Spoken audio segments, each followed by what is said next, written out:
Hello everyone and welcome back to another tutorial for the Delta Force mobile game. In this video, I'm going to show you how you can change your button styles and your controls. So let's get started right away.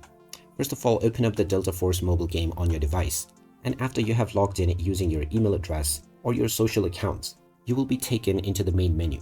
Now, if you wish to change your controls as well as your button layouts, then simply tap on the gear icon at the top right corner and then tap on Controls from the left side. Now, within this page, you may change your control layout for both Operations mode as well as the Warfare mode.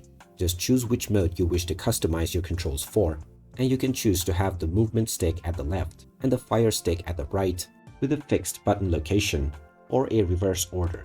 You can tap on the Customize button to customize it by yourself. Now, within this screen, you will see all of the controls that will ever appear within your gameplay.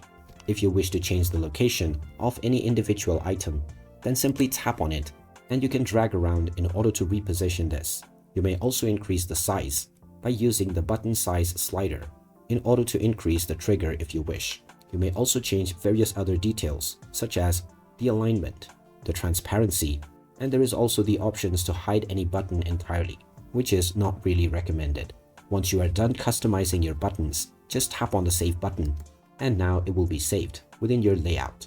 You can then tap on Exit and choose your newly customized controls. After this, you may move on to the other game mode and do the same in order to set your controller layouts. And there you have it. That is how easy it is to change your control options and change your button layouts on the Delta Force mobile game. If you find this video helpful, don't forget to hit that like button and subscribe to our channel for more useful tips and tutorials.